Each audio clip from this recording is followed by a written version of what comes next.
Well, happy Saturday, everyone. Hey, it is Shooter, and we are going to go over swing trade notes, setups going into earnings month. And of course, at the end of our presentation, please do review our disclosures. Okay, now I'd had a perfect week if it wasn't for Tesla. Good thing I sized, ended up taking half of my week out. We still ended up booking more than $2 for the week. So we'll take it.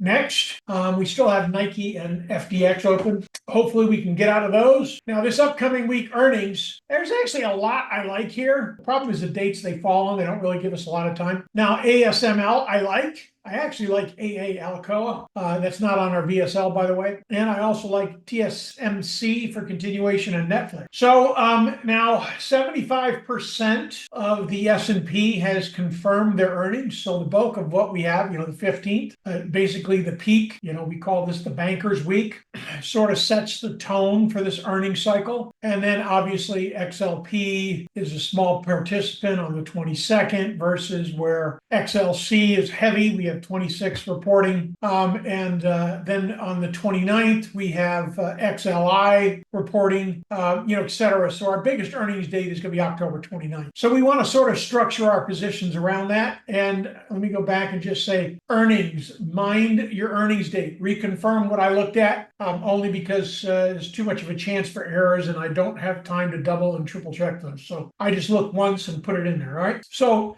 continuations play basically are Delta, Comerica, Taiwan Semiconductor, and Zoom. Now our 50% back are Intel, Pins, Pinterest, ASMCL, Wolf, Valley, and Alley. Even though Wolf Valley and Alley I don't think set up this week because I got a little weaker, but I'm still keeping them on my watch list, all right? So we did our primary wave A, and we got some confirmation of divergence on this low. It didn't quite take out this low, of course. That's quite often what happens in an uptrend. You're scaling up. Now we look bullish to break. Really, it's not going to get confirmed till we break above this, whatever it is, 860, 865. I actually can't pop on the candle to show it. I like the upside here because of, I think this is overdone, and we have had an extended A and then equality as far as B, which typically is pretty solid for 50% back, which is 922.77. Now our count is showing a B up there at 966. So might be able to ride this for just a little minute or two. So I like the December 8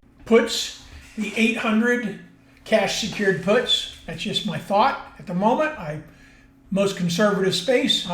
Then let's take a look at Comerica. Now this is really a continuation play, gap filled, and we've just been trending up. Earnings are Friday, so 61 to 65 bucks I think are viable, and mostly I'm going after the fill on the candle, and I was always also looking at what the candle structure was in there. And basically we're going to continue to squeeze up here is my thought. We get much slenderer, which it ends somewhere around 68 to 70 bucks. I didn't put the trend channel on this, but it should end shortly, once it pumps up. So I think it gets about to 66 back test and then put one more high. So I'm just looking for a couple bucks here to the upside. I like January 62.50 calls only because it was the only one that we weren't paying a premium. I don't like paying that 10, 15, 20, or 30% premium that are on the were on the other strikes, even though they had open positions. It just there was a heck of a premium.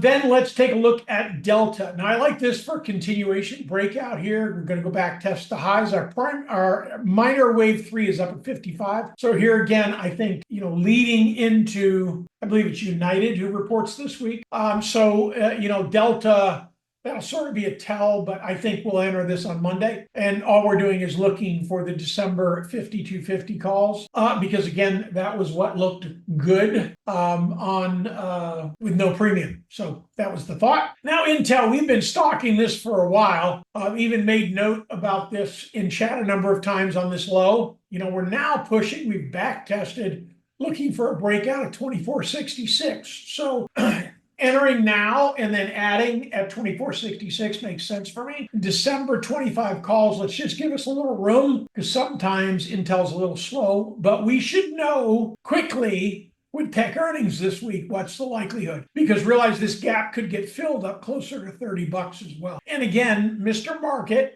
is targeting the 78.6, whereas retail traders are targeting the 61.8, which is obviously those of you who've been following me, which is why I focus on the 50% back because it's pretty much a given that we'll get. Now, pins, I like it for the 50% back here. I mean, it's really, we're catching it a little late. However, I think we're going to push up to 61.8. I think that's is very viable. And, our 5-way gets us back up towards these highs, towards 46. Not saying we're going to hold it that long. Now, October 4th is earnings. So we got a little time off on that. So basically just focus on the December 36 calls. I mean, obviously you can structure the trade anywhere you want, but that's my thought. I like it for a decent pop base because I think it's way overdone as far as the numbers here. And once the holiday advertising comes in, I think Pinterest will report and we'll be back at all-time highs. That's my thought. And that's what we have for this week, folks. Great trading. Until next time.